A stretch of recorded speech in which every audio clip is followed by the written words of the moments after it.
प्रिय विद्यार्थियों, सुप्रभातम। मैं डॉक्टर इंदिरा गुप्ता, सह आचार्य संस्कृत। विद्यार्थियों, याज्ञवल्क्य स्मृति को लेकर प्रारंभ की गई श्रृंखला में आज हम याज्ञवल्क्य स्मृति का जो समय है उस पर और उसकी विषय वस्तु पर संक्षिप्त चर्चा करेंगे। याज्ञवल्क्य स्मृति के समय की हम बात करें तो याज्ञवल्क्य स्मृति को हम ईसा पूर्व पहली शताब्दी तथा ईसा के बाद की तीसरी शताब्दी के बीच में कहीं रख पाते हैं। और इसके संबंध में हम 2-3 मतों को धारण करने का प्रयास करेंगे, उनको अध्ययन करने का प्रयास करेंगे कि जैसे वेबर का मत है, विल्सन का मत है, याकोबी का मत है, प्रोफेसर काणे का मत है, इनको हम समाहित करेंगे। याज्ञवल्क्य स्मृति के समय के विषय में वेबर का मत है कि इस रचना के लिए प्राचीनतम सीमा दूसरी शताब्दी ईस्वी के आसपास की मानी जा सकती है।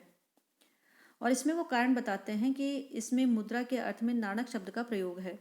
और विल्सन का अनुमान है कि यह शब्द कर्णेकी के सिक्कों से लिया गया है, जिसने 40 ईस्वी में शासन किया था।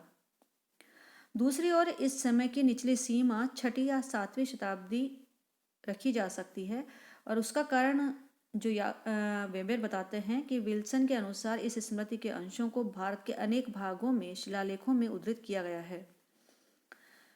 याकोबी ने याज्ञवल्क्य स्मृति का समय 12 ग्रहों की संख्या के आधार पर 4th शताब्दी ईस्वी के बाद माना है। प्रोफेसर काणे, जो कि भारतीय धर्मशास्त्र के इतिहास जिन्होंने रचना की है, वो कहते हैं कि याज्ञवल्क्य स्मृति के समय के विषय में जो निष्कर्ष निकाले गए हैं उनके अनुसार इस स्मृति के समय की निचली सीमा 9वीं शताब्दी के बाद की नहीं हो सकती। और उसमें वो 3 कारण देते हैं। टीकाकार विश्वरूप 9वीं शताब्दी के हैं, जो याज्ञवल्क्य स्मृति के टीकाकार हैं। और विश्वरूप ने अपने पहले के कई भाष्यकारों का उल्लेख किया है जिन्होंने याज्ञवल्क्य स्मृति पर टीकाएं लिखी हैं। शंकराचार्य ने ब्रह्मसूत्र के भाष्य में याज्ञवल्क्य स्मृति, जो कि प्रायश्चित अध्याय है, उसका 226वां जो पद्य है उसका निर्देश किया है। और शंकराचार्य के समय को लेकर के वो कहते हैं कि ये 9वीं शताब्दी के बाद के नहीं हो सकते। और हम इन सब के जो समय सीमा है उसको देखें तो हम पाते हैं कि ईसा पूर्व पहली शताब्दी तथा ईसा के बाद की तीसरी शताब्दी के बीच में इन्हें कहीं होना चाहिए। इसके वर्णित विषय के संबंध में हम चर्चा करें तो याज्ञवल्क्य स्मृति का आरंभ मुनियों के प्रश्न से होता है। और ये हम ये कहें कि ये संवाद शैली में होता है। योगेश्वर याज्ञवल्क्य मिथिला को सुशोभित कर रहे थे और मुनियों ने उनकी पूजा की और कहा कि आप वर्णों, आश्रमों और दूसरे जो धर्म हैं, ये कहें कि अनुलोम, प्रतिलोम और संकर जातियों का जो धर्म है, हमें उसको पूरी तरह से समझाइए। योगीश्वरम याज्ञवल्क्यम संपूज्य मुनयो अब्रुवन वर्णाश्रमेत्राणाम नो ब्रूहि धर्मान अशेषतः। और तब याज्ञवल्क्य उस देश में किए जाने वाले धर्म का प्रतिपादन करते हैं जिस देश में काले मृग स्वच्छंद विचरण करते हैं। यस्मिन् देशे मृगः कृष्णः तस्मिन् धर्मान् निबोधत। और इस उपक्रम के बाद याज्ञवल्क्य स्मृति आरंभ होती है। और बीच बीच में जो पूछने वाले शिष्य, पृच्छालु शिष्य, वो मुनिगण शंका करते हैं जिनका समाधान याज्ञवल्क्य करते चलते हैं। और यह स्मृति लगभग समान विस्तार के 3 अध्यायों में विभक्त है। संक्षेप में इस स्मृति में जो वर्णित विषय हैं उनको हम इस प्रकार व्यक्त कर सकते हैं। जो 3 विषय हैं वो हैं आचार, व्यवहार और प्रायश्चित। और जिनको 3 अध्याय करे गए हैं उसके आधार पर आचाराध्याय, व्यवहाराध्याय और प्रायश्चिताध्याय। आचार अध्याय में जो विषय हैं वो हैं 14 विद्याएं एवं धर्म के उपादान, संस्कार जन्म से विवाह तक के, उपनयन और उसका समय, ब्रह्मचारी के कर्तव्य एवं निषिद्ध कर्म, विवाह की योग्यता, सपिंड संबंध का नियम, अंतरजातीय विवाह, 8 प्रकार के जो विवाह होते हैं वे, क्षेत्रज पुत्र और पुनर्विवाह, गृहस्थ के कर्तव्य, पंच महायज्ञ, अतिथि सत्कार, मधुपर्क, 4 वर्णों के कर्तव्य, आचार के 10 सिद्धांत, गृहस्थ की जीवन वृत्ति, स्नातक के कर्तव्य, इसके साथ ही अनध्याय, भक्ष्य का नियम, पवित्रीकरण के नियम, दान के नियम, पात्र एवं वस्तुएं, श्राद्ध के नियम, इनका समय, श्राद्ध में बुलाए जाने योग्य ब्राह्मण, श्राद्ध की विधि एवं दक्षिणा, गृह शांति, और उसके सबसे अंत में आचार्य अध्याय के सबसे अंत में है राजधर्म और दंड। राजा को कैसा व्यवहार करना चाहिए, राजा का कौन से कर्तव्य हैं, कौन से जो प्रजा का पालन किस प्रकार से करना चाहिए, इन सब का, शत्रु के साथ कैसा व्यवहार करना चाहिए, मित्र के साथ कैसा व्यवहार करना चाहिए आदि। उसके पश्चात आता है व्यवहार अध्याय।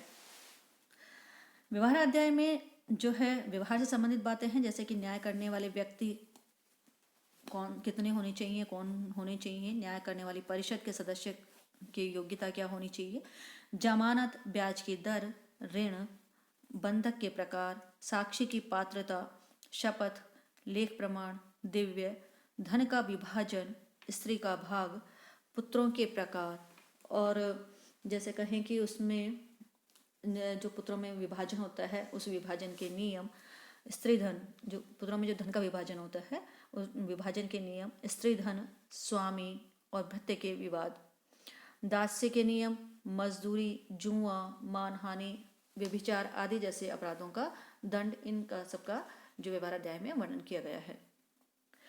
और प्रायश्चित अध्याय में जिन विषयों को ग्रहण किया गया है वे हैं अशौच के नियम, मृत के संस्कार, तर्पण, जन्म विषय अपवित्रता, गर्भ में शिशु का विचार और मानव शरीर रचना। यह विशेष इसका विषय है, मानव शरीर रचना को लेकर के इन्होंने विचार व्यक्त किए हैं। आत्मा का जन्म क्यों होता है, योगी की अमरता का रहस्य क्या है, आत्मज्ञान के साधन, रोग व्याधियां, नरक, महापातक, उपपातक और इनके प्रायश्चित, 10 यम एवं नियम, शांतपन, महाशांतपन, तप्त कृच्छ, पराग, चांद्रायण और भी अन्य व्रत, उनका भी इन्होंने वर्णन किया है। इस प्रकार से इनों का जो वर्ण विषय है वो 3 विषयों को लेकर है, आचार, व्यवहार और प्रायश्चित, और इनमें फिर और अन्य भिन्न भिन्न विषयों का या कहें कि उप विषयों का निबंधन किया गया है। याज्ञवल्क्य स्मृति पर मुख्यतः 4 टीकाएं प्राप्त होती हैं। 4 टीकाकारों की टीकाएं वे हैं विश्वरूप, विज्ञानेश्वर, अपरार्क और शूलपाणि। मतलब टीकाएं तो और भी प्राप्त होती हैं, लेकिन ये 4 जो टीकाकार हैं उनकी टीकाएं बहुत मुख्य हैं और प्रचलित हैं।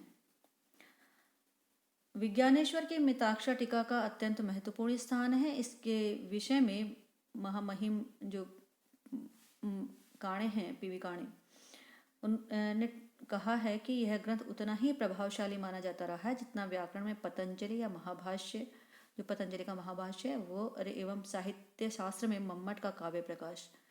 विज्ञानेश्वर ने मिताक्षरा में अपने पूर्व के लगभग 2 सहस्र वर्षों से चले आए हुए मतों का सार तत्व ग्रहण किया और ऐसा रूप खड़ा कर दिया जिसके प्रकाश में अन्य मतों और सिद्धांतों का विकास हुआ। और इस टीका की रचना का समय 1070 से 1100 ईस्वी का माना जाता है। और याज्ञवल्क्य स्मृति पर जो तीसरी प्रमुख टीका है वो अपरादित्य की है। मतलब प्रथम टीका हुई विश्वरूप की बाल क्रीड़ा नाम की जो टीका है, गणपति शास्त्री ने त्रिवेंद्रम संस्कृत ग्रंथमाला से प्रकाशित की थी। दूसरी टीका विज्ञानेश्वर की जो सबसे महत्वपूर्ण है, विज्ञानेश्वर की मिताक्षरा। तृतीय टीका है जो है अपरादित्य की है, यह आनंदाश्रम प्रेस पूना से प्रकाशित है और अपराक धर्मशास्त्र निबंध नाम से बोली जाती है। मिताक्षरा की अपेक्षा यह बड़ी है और इसमें अन्य धर्मसूत्रों एवं स्मृतियों से बहुत अधिक उद्धरण लिए गए हैं और पुराणों के अंश भी इसमें उद्धृत किए गए हैं। अपरार की तिथि 1100 से 1200 ईस्वी के बीच में होने का अनुमान किया जाता है। बंगाल के धर्मशास्त्रकार शूलपाणि की जो टीका है दीपकलिका, जो छोटे आकार की है, इसमें मिताक्षरा और विश्वरूप के मतों का उल्लेख है।